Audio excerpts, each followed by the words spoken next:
Hello guys, welcome back to my YouTube channel. आज हम इस वीडियो में आसियान के बारे में थ्योरी वाइज भी पढ़ेंगे, साथ ही हम एमसीक्यूज भी लगाएंगे। यूपीएससी, एसएससी, रेलवे या फिर स्टेट पीसीएस वाले, मतलब जो भी क्वेश्चन बन सकते हैं आसियान से रिलेटेड, वो सारे ही क्वेश्चन हम यहाँ पर इस वीडियो में करने वाले हैं। क्वेश्चन जो है वो वेरी रिपीटेड हैं, जो लगभग हर एग्जाम में बार बार रिपीट होते हैं।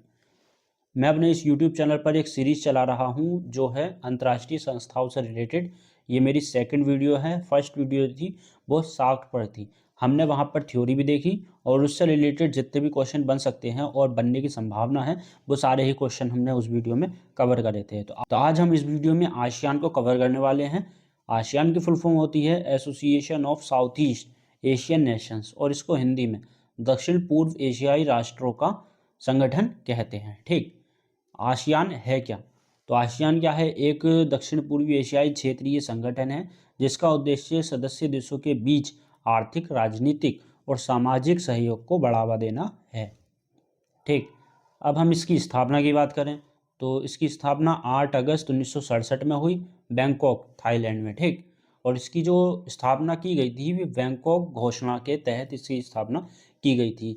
ये इम्पोर्टेंट पॉइंट है, इसको आप याद रखोगे कि इसकी स्थापना कब हुई और किसकी घोषणा के तहत इसकी स्थापना हुई और स्थापना कहाँ पर हुई।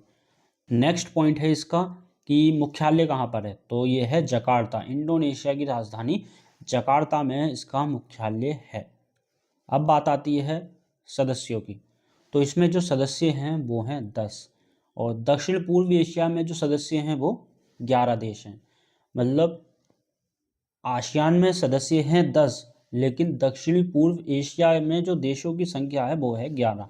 तो इसमें कौन सा देश नहीं है? ये है तिमोर लेस्टे को छोड़कर। ठीक, अब आप यहाँ पर एक पॉइंट ये याद रखोगे कि तिमोर लेस्टे जो है ये नवीनतम सर्वेक्षक या कहें कि ऑब्जर्वर देश है अभी।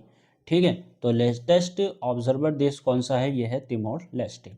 अब हम इसको यहाँ पर मैप के माध्यम से समझ लें तो ये वाला एरिया, ठीक, ये वाला एरिया जो है ये है दक्षिणी पूर्व एशिया। तो यहाँ पर ये देश दे रखे हैं, म्यांमार है, लाओस है, थाईलैंड है, वियतनाम है, कंबोडिया है, ब्रुनेई, फिलीपींस, मलेशिया, इंडोनेशिया और सिंगापुर। तो ये टोटल 10 देश हैं। अब हम इन 10 देशों को कैसे याद करें, तो उसके लिए एक ट्रिक है MBBS TB क्लिप। इससे हम अब कैसे याद करेंगे, तो यहाँ पर देखिए MBBS और TB और क्लिप। तो MBBS के M से है मलेशिया, B से है ब्रुनेई और फिर B से है बर्मा। अब आप सोच रहे होगे बर्मा क्या है, तो बर्मा जो है म्यांमार का पुराना नाम है, इसलिए यहाँ पर लिख दिया है मैंने। ठीक, S से है सिंगापुर, फिर TB के T से आ गया थाईलैंड और V से आ गया वियतनाम। क्लिप के C से आ गया कंबोडिया, L से आ गया लाओस, I से आ गया इंडोनेशिया, P से आ गया फिलीपींस। ठीक, तो इस तरीके से आप याद कर सकते हो इनको। अब यहाँ पर एक पॉइंट याद रखना कि ये जो लाओस है ये दक्षिण पूर्व एशिया का एकमात्र लैंडलॉक कंट्री है। अब क्वेश्चन यहाँ पर ये भी पूछते हैं कि लाओस से लगने वाले देश कौन कौन से हैं, तो हम उन देशों को कैसे याद करें, तो उस पर मैं एक वीडियो बना करके जल्द ही यूट्यूब पर अपलोड करूँगा। वो वीडियो पाने के लिए चैनल अभी सब्सक्राइब कर दें। ठीक, अब हम यहाँ पर मुख्य उद्देश्यों की बात करें तो इसके जो उद्देश्य हैं वो है क्षेत्रीय शांति और स्थिरता को बनाए रखना। दूसरा है आर्थिक विकास को बढ़ावा देना। तीसरा है आपसी व्यापार और निवेश बढ़ाना। चौथा सांस्कृतिक और शैक्षणिक सहयोग, सामाजिक विकास और आपदा प्रबंधन में सहयोग। ठीक, ये सारे इसके उद्देश्य थे। अब हम यहाँ पर कुछ इम्पोर्टेंट PYQ देख लेते हैं जो कि UPSC, SSC, स्टेट PCS या फिर रेलवे में बार बार ये पूछे जाते हैं MCQ। तो पहला क्वेश्चन जो है ये है, आसियान की स्थापना किस घोषणा के तहत हुई? ये क्वेश्चन UPSC प्रीलिम्स 2018 में पूछा गया क्वेश्चन है और ये वेरी इंपॉर्टेंट क्वेश्चन है। यहाँ पर ये क्वेश्चन जरूर बनता है, लगभग हर एग्जाम में पूछा जाता है कि इसकी स्थापना जो हुई वो किस घोषणा के अंतर्गत हुई। तो किसमें? मैंने आपको बताया था बैंकॉक घोषणा के तहत बैंकॉक में इसकी स्थापना हुई थी। ठीक, नेक्स्ट क्वेश्चन है आसियान फ्री ट्रेड एरिया, इसको AFTA भी कहेंगे हम।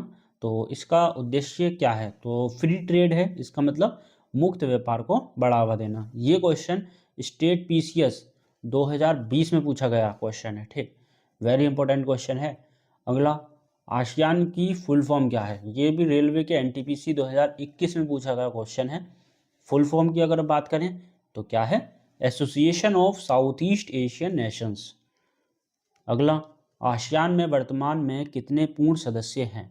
ये क्वेश्चन भी एसएससी जीडी 2022 में पूछा गया क्वेश्चन है। पूर्ण सदस्यों की बात हो रही है यहाँ पर, तो यहाँ पर 10 सदस्य हैं। अगला, निम्नलिखित में से कौन आसियान का सदस्य नहीं है? तो ये भी एसएससी सीजीएल 2017 में पूछा गया क्वेश्चन है। 4 ऑप्शन है यहाँ पर, तो वियतनाम तो है इसका सदस्य, लाओस भी है, भारत नहीं है और म्यांमार भी इसका सदस्य है, ठीक। तो ऑप्शन नंबर सी ही इसका राइट आंसर होगा। अगला क्वेश्चन है, आसियान का मुख्यालय कहाँ पर है? ये भी एसएससी सीजीएल 2020 में पूछा गया क्वेश्चन है। मुख्यालय की बात हो रही है तो कहाँ पर है? जकार्ता में है, ठीक। मैंने आपको बताया था मुख्यालय जकार्ता में है, इंडोनेशिया की राजधानी है जकार्ता, और ये जो बैंकॉक है यहाँ पर स्थापना हुई थी इसकी, ठीक। अगला, आसियान इकोनॉमी कम्युनिटी AEC का मुख्य लक्ष्य क्या है? ये क्वेश्चन भी एसएससी सीजीएल 2021 में पूछा गया क्वेश्चन है। तो इसका लक्ष्य जो है वो एकीकृत आर्थिक बाजार है, ठीक।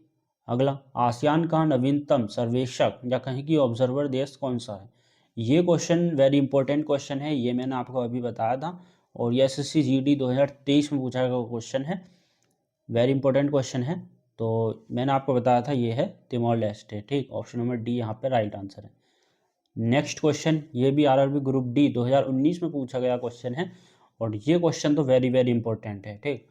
तो यहाँ पर कह रहा है कि आसियान समिट का आयोजन सामान्यतः किस अंतराल पर होता है? तो यहाँ पर ये 4 ऑप्शन दे रखे हैं, 2 वर्ष, 5 वर्ष, हर वर्ष या अनियमित।